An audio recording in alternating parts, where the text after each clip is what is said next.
and the United States are the two largest exporters of agricultural products in the world. We have achieved that position even though we have much less land than the Commonwealth of Kentucky, let alone than the United States as a whole. In fact, the Netherlands is less than half the size of Kentucky. So how did we become one of the world's largest exporters of agricultural products? It's technology, agricultural technology, also known as Dutch agri-tech. And now we are proud to work with all our partners from the Netherlands and from the Commonwealth of Kentucky to drive the agricultural revolution even further on this side of the Atlantic. This significant expansion we are announcing today is a testament to the willpower, grit, and determination of the people of Kentucky. We formally and digitally started this collaboration almost 2 years ago under the cloud of a once-in-a-lifetime pandemic, which we are still fighting today. Informally, however, we have been working together for over 3 years, and I cannot say enough how impressed I am by our shared progress now today in Kentucky. And for that, we would like to express our admiration for the people of Kentucky, all the partners involved, and for your personal leadership, Governor Beshear. 3 years ago, we started with a vision to create the agri-tech capital of the United States right here in Kentucky. We wanted to create meaningful jobs, feed people all over the United States healthy and delicious produce, and transform the economy of Kentucky. Today, we have a broad and expanding consortium of business, academia, and government working to achieve just that goal. Allow me to once again single out Jonathan Webb, CEO of AppHarvest. Without his vision and passion, this would never have been possible. We look forward to continuing our work with our Kentucky partners. And therefore, let me emphasize right here on this podium the importance of our expanded collaboration. The commitment of renowned Dutch organizations like the Wageningen University, also called WUR, and among Dutch companies like Arcadis, along with the entrepreneurial spirit of new Kentucky businesses like Appalachia and Kentucky Fresh Harvest, sends a clear signal to the rest of the United States and to the world. Kentucky means business. Together and at an unprecedented pace, Kentucky and the Netherlands will build the future of agri-tech. Our next step is to build a horticultural center right in Kentucky that will function as a hub of knowledge, research, and education for the entire industry.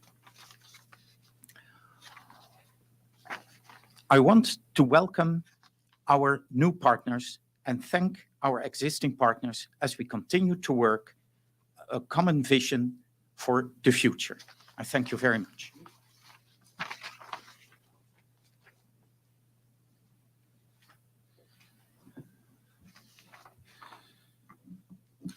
Well, truly exciting what we've got going on here in Kentucky. We've talked about now being not only the talk of every boardroom, but every country around this globe knowing not only where we are and who we are, but what we can do. And this is us finding new partners, even in the last several years, that are not only interested, but passionate about working with us to develop an area where we are and will continue to be a leader in this country.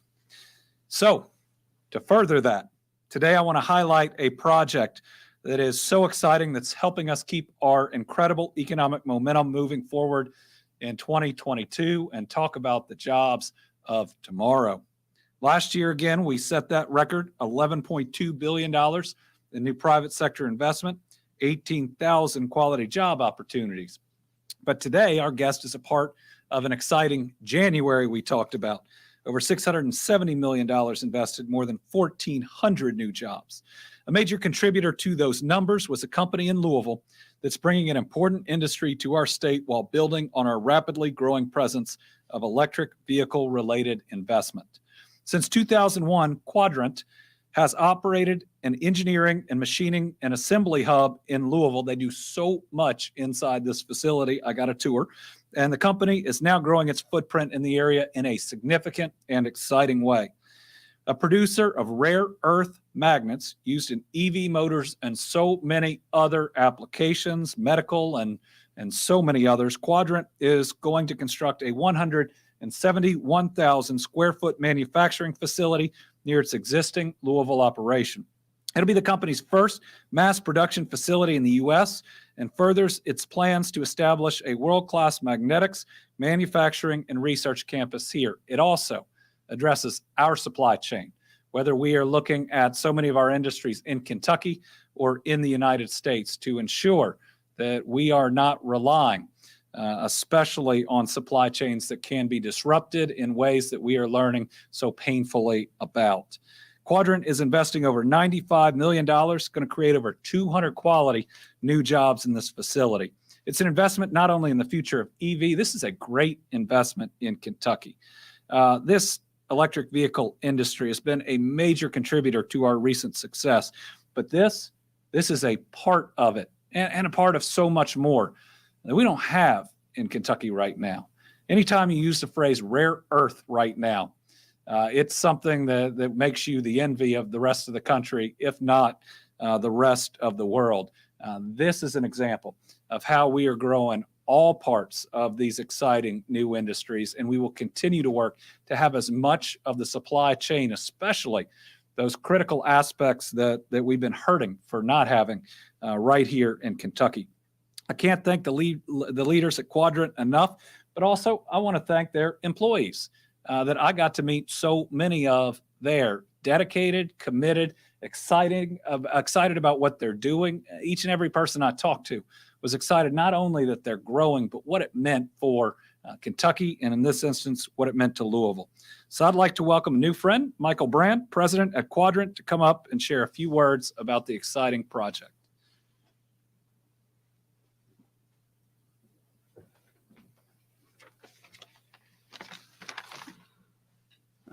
Good afternoon, everybody. Governor Beshear, thank you. Thank you very much for inviting me to speak today about Quadrant and our upcoming expansion in Louisville. We've dubbed this expansion with the name of Project Neograf, so you'll hear me say that throughout here today. Quadrant is a leader in the magnetics industry when it comes to engineering, manufacturing, materials research, and advanced technology. Recently, we announced Project Neograf, which is an investment to expand our current operations in Louisville, Kentucky, with the addition of a magnet factory. And for those not familiar with magnetics, it's a very technical industry, actually, and it requires advanced engineering talent. Project Neograf, though, is going to be more than just a magnet factory just producing magnets. Magnetic materials are very critical in everybody's everyday life.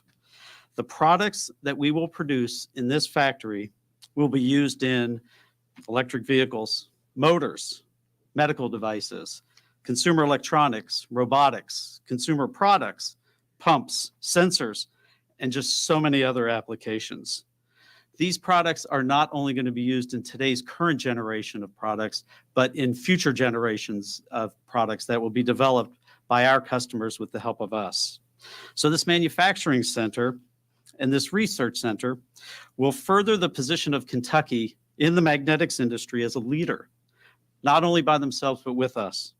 And for that, we're looking forward to being the leader in magnetics innovation, research, and growth. From Quadrant's standpoint, it's part of our mission to become the global leader in magnetics. We want to bring the best technically engineered products to our customers. From the magnetics industry standpoint, it's the rebirth of an industry that is coming back to Kentucky. And we're very excited for that. We hope that this is kind of the genesis or the catalyst for other companies in our industry to also invest dollars in the United States to expand this industry. For the state of Kentucky, it's just yet another example of a high-tech and innovation company, Quadrant, expanding in this state and showing the rest of the country what a partnership with local government and business can really do when they work together. For Louisville, it's the addition of great jobs. It's growth in the local economy and the willingness of the leadership in Louisville to show that a city that's known for horse racing can also be known as a city known for innovation and advanced technology. But I'd be remiss if I didn't thank those who got us here today, because there are many, and I can't name them all. We worked with so many different divisions and departments over the last year plus to get to this point today. But I would like to recognize a few, and that's Governor Beshear and his team for sure.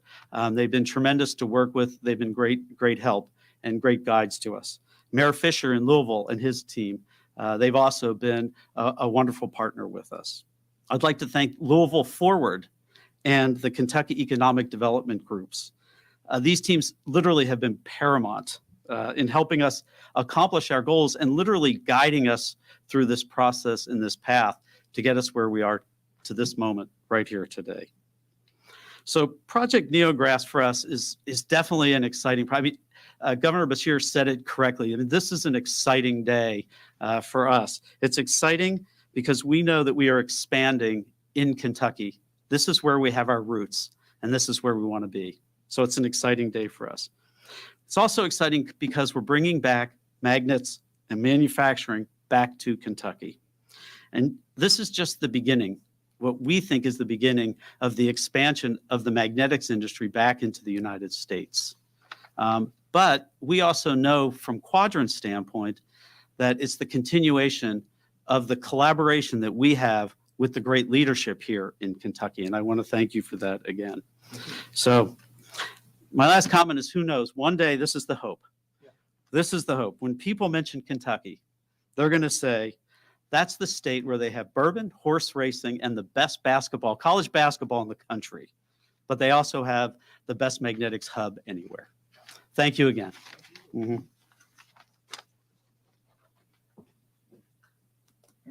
I think Michael's is about as excited as I am on this project.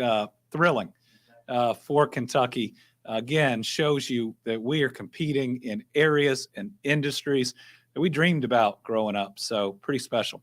Next, we're going to hear from the Lieutenant Governor, who's going to talk about our continued investment in water and sewer, which is necessary for these economic development announcements. And then a little bit about her opportunity to put a few more of our families that were displaced by the tornadoes into those beautiful new travel trailers.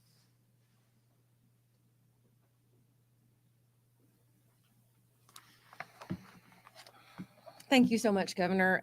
Yes, I had the opportunity to visit Mayfield last week to deliver keys to 5 families for them to move into these travel trailers. And it was a humbling experience, and it was exciting and moving. And I want to make sure that folks know that even though the national attention has turned elsewhere and the news cameras are gone, our administration is committed to standing side by side with these Kentuckians throughout the process as they rebuild their lives. And as a reminder, to be eligible for continued sheltering, storm survivors have until March 13th to register with FEMA. So to apply for FEMA assistance, please visit disasterassistance.gov or call the FEMA helpline at 800-621-3362. I think we were showing some pictures there of some of the families that I had the opportunity to meet and hand keys to, and it was a pretty remarkable day, I have to say. That little guy was my buddy that day. He was very sweet. So next up, we have the Cleaner Water Funding, which is a series of really exciting investments that the governor and I have been crisscrossing the state to make. And this is part of the governor's Better Kentucky plan, which provides $250 million worth of water and sewer projects throughout the Commonwealth. Just in the past week, we've announced $13.75 million in funding to local communities. This includes $6 million in Ballard, Caldwell, Callaway, Carlisle, Christian, Fulton, and Hickman counties, $2.5 million in Boyle, Mercer, and Washington counties, $2.5 million in Rowan, Morgan, Menifee, and Montgomery counties, and $2.75 million in Estill, Garrett, and Madison counties. And we all know that Kentucky's aging infrastructure cannot support the jobs of the future that we just heard so much exciting news about. So we have to invest in areas like high-speed internet, clean water, roads and bridges, so that we can build a solid foundation for tomorrow's economy today. These systems can make the difference for businesses looking to invest in Kentucky, but they also make a huge difference for our families. The governor and I believe that access to clean drinking water is a basic human right, and we are working to make sure that that reality comes true for every Kentucky family. Even better, through this process, we are creating 3,800 jobs for Kentuckians through the Cleaner Water Program. And this program is thanks to a bipartisan agreement with the legislature. But none of it would have been possible without the leadership of our local officials, utility companies, and their partners. Because to receive funding, community leaders had to reach consensus to determine which projects were their highest priority in their community. This is just another example of how when you drown out the noise and work together to put Kentucky families first, we can do big things to improve the lives of all Kentuckians. The governor and I will continue to be on the road in the coming days announcing even more cleaner water funding. And because infrastructure remains a priority for this administration and future economic development, I'm happy to say there will be even more great news, this time concerning high-speed internet access in the coming weeks as well. And I'll turn it back over to you, Governor.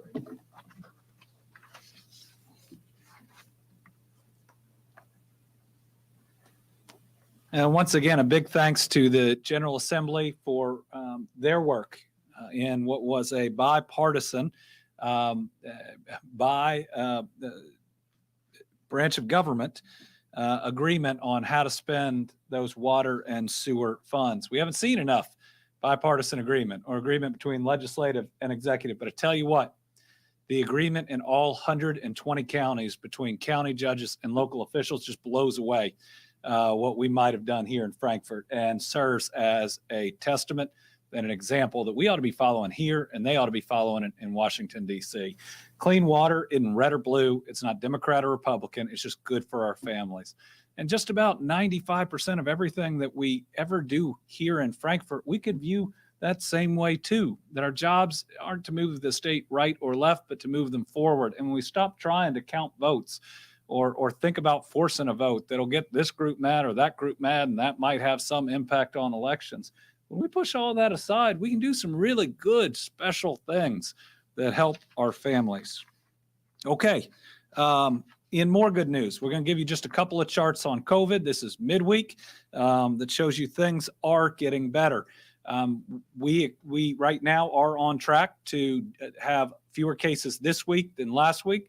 That will continue a good decline. And while it's too early to have that stair stepper chart, I do want to show our that's last week's, our hospitalization census, if we can. Again, it is steadily decreasing, still higher than we would like, but look at how much it has moved since just weeks ago when we were near the highest amount of people in the hospital with COVID. We're seeing that as well in our ICU numbers declining. Thankfully, they did not get as high as Delta with Omicron, as well as ventilators. And what this does show is we've got a good downward trajectory.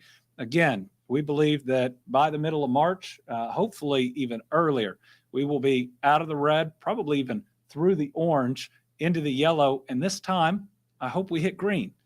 Now, we didn't hit green in between Delta and Omicron. But folks, be excited, be hopeful, be optimistic that we're moving the right way, but be patient and let us get there.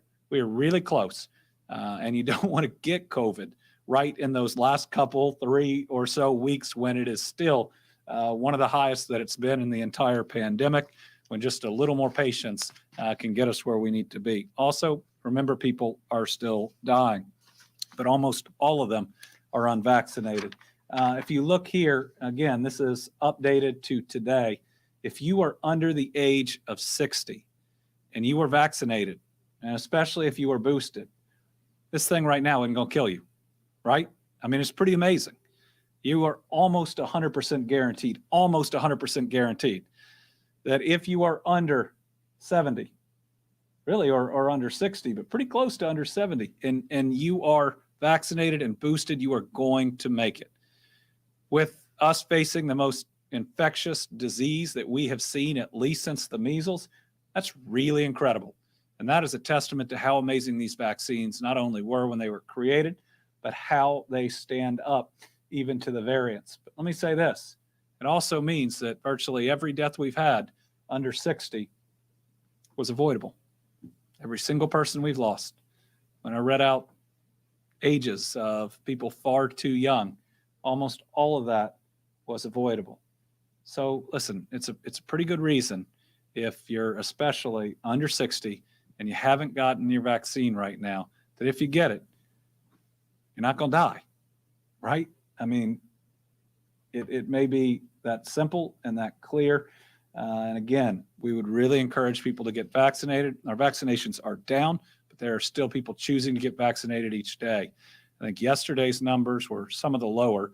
Today, we're back up to about 1,000. We want that to continue daily. And remember, when we look at the age distribution, since Delta, younger people are dying. Those are unvaccinated, but younger people are dying, as opposed to the original strains when we did not have vaccines, and it preyed primarily on people over 70 and then maybe 50 to 69. Now, as opposed to over 70 being 3/4, half of the people that are dying are under that age. Remember, just about everything on that side, that under 70 is preventable. And also look at how well the vaccines have protected people over 70, even with the health conditions that can come with age. Showing again the COVID-19 cases, and this is just protection from getting the virus, as opposed to what we saw before as protection from dying from the virus. So vaccines still help you avoid the virus, even if certainly Omicron has spread to people who have been vaccinated. And it also helps make sure you don't have serious disease from it. Just showing you an update on numbers, cases, hospitalizations, and deaths, vaccinated versus unvaccinated. Cases, obviously, still 73.7% of all cases since we have had the vaccines readily available are with unvaccinated Kentuckians. That number's gone down from about 85 for a couple reasons. Waning immunity, right? So if everybody got boosted, that'd go back up into the 80s, and or the fully vaccinated would fall from the 20s to the teens.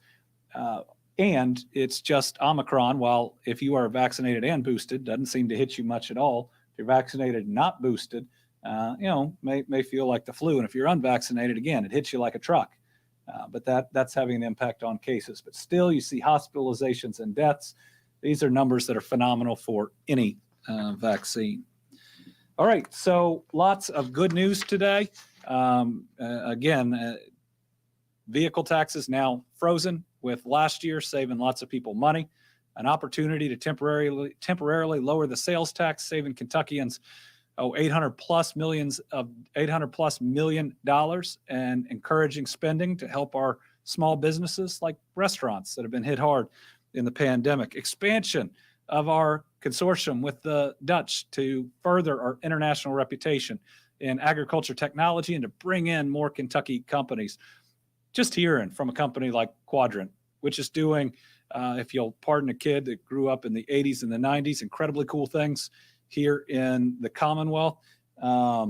So much science that they are bringing to Kentucky, so much technology, and then COVID going down. So again, a lot to be excited about. Yes, there are challenges to our present, like inflation, and the fact that the pandemic is not over. But it's okay to be excited that things are looking up if we can just push through. But one piece of downer news today: a strong weather system is likely to bring widespread rain, gusty winds, and over 40-mile-per-hour winds at times, and possibly a few thunderstorms today. We think we'll see 1 to 2 inches of widespread rain, which could result in a few instances for flooding. Stronger winds, again, gusts of over 40 miles an hour. Isolated damaging winds are possible. Those would be 60 miles an hour and up, as well as evening showers. But to make sure we don't close on something negative, our team, Kentucky All-Stars. Today, we're excited to celebrate the folks at Wood Songs for their tornado relief efforts to bring 1,000 free instruments to tornado victims. As so many of you know, music is healing. And many of our Western Kentucky families lost their instruments due to devastating tornadoes that took everything. If you're one of those families, you can receive a free replacement instrument on March 18th in Mayfield or on March 19th in Dawson Springs or Owensboro while supplies last. No one's going to be turned away, but FEMA and Red Cross card holders will be given priority. If you'd like to request a replacement, email the address on the screen or visit the website. Thank you to everybody at Wood Songs, and thank you to everybody across Kentucky and across the United States, across the world that's looked for ways to help. And whether those ways were giving money, providing direct relief, or finding that extra area where maybe people have been harmed and you can lift them up. I think this one is pretty special with folks knowing that they do, this area in music and making these instruments so well, and how they can use their talents to help out those that have been harmed. So we'll move into questions. We'll start with our two that are here in studio. We'll start with Bodie. Governor, Democrats introduced legislation earlier today that would legalize both recreational and medicinal marijuana. A GOP legislator has also filed a bill to legalize medicinal marijuana. Are these proposals that you would support? Do you have any preference over what would come across your desk? I support medicinal marijuana, have for years. I think it's time. Virtually every other state, and red or blue, any of them, have adopted this. It has provided some relief, oftentimes to our veterans, or sometimes our seniors that are really struggling, offering a form of relief that they might otherwise have to turn to opioids for, which we certainly do not want to happen. I'm for a bill that ensures that medicinal marijuana is medicinal, that there are the right controls put into place, that uses the area of state government that is used to doing enforcement, which is the Public Protection Cabinet, to do it. I think there have been bills in the past that have asked DPH to do it, the Department for Public Health. They don't have an enforcement group in and of their own. So I do believe that Kentuckians overwhelmingly support medicinal marijuana. I think it's just a few legislators that are keeping it from happening. Time to let the will of the people ultimately happen. That's what we're supposed to be here for, not our own personal opinions. Karen? Thanks to Bodie, I only have one.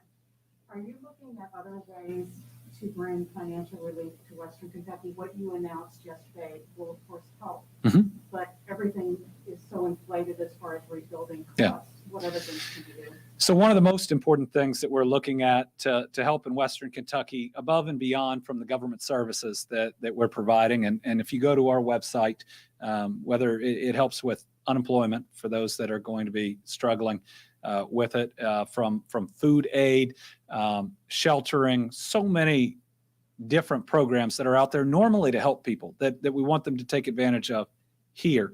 But also now looking at the next steps for the Team Western Kentucky Tornado Relief Fund.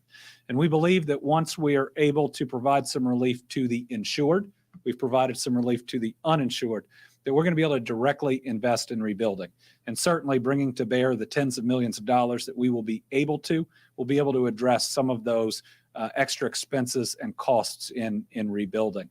And we're not going to be able to bring the cost of some things down, but we can provide the extra funds to ultimately meet those needs. Again, that's the team, WKY, relieffund.ky.gov, working through that right now, but are going to be able to, I believe, provide significant investments to build hundreds of new homes. And we're going to have to be able to do this in ways that aren't just traditional, right? So many of our building one or two homes a month in different areas through great organizations have a whole lot of hoops to jump through. I mean, we're going to have to be expansive on how we do this because we want to rebuild faster, right, than many of those application processes would require. All right, we got Chandler Wilcox from the UK Student News.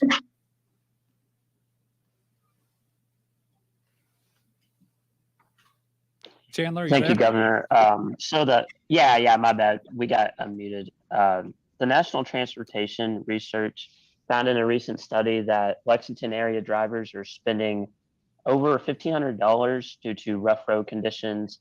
Does that kind of speak to the need for infrastructure legislation? Absolutely, and it speaks to the need for the bipartisan Federal Infrastructure Act. You know, this is something that I supported, that Senator McConnell supported, that Representative Yarmouth supported, and they were the two of the federal delegation that ultimately voted for it. It's going to give us at least a couple $100 million extra each year in road and bridge dollars that help us do everything from build new projects to resurfacing, which can make a major impact on wear and tear to people's vehicles and also the efficiency of how they get where they need to go. So yes, Lexington is one example of that, but we also have the 6th most dangerous rural roads in the country. We have some major arteries that we need to expand, like the Mountain Parkway. If we can 4-lane that the entire way, and we are working really fast on it, we really open up a lot of parts of Eastern Kentucky and solve some of the logistics challenges there. We've got a I-69 bridge that's going to give Western Kentucky, along with the Barkley Regional Airport upgrade, all the infrastructure that they need to compete. And then we got a companion bridge for the Brent Spence Bridge that, with the right help from the federal government, we can build without tolls. You know, we are a logistics capital champion of the country. You know, when you are trying to locate, especially your first facility in the United States, here's where it makes sense because you can reach everywhere. But that infrastructure is so necessary. But in the end, as a dad, the most important cargo we ever put in our cars or our vehicles are our kids. And repairing those roads in Lexington, where I grew up as a Fayette County public school graduate, that makes sure that they are safer. It reduces wrecks, and it's really important that we do. Yeah, our national infrastructure needs a lot of investment, but I got to tell you that act is going to go a long way towards making it happen. It's pretty special, and I still fully support it. Debbie Yetter from the Courier-Journal. We lost all of them? Okay, we're going to give it just one more minute because we lost Debbie Yetter and Tom Latek, Al Cross, and Alexa Helwig.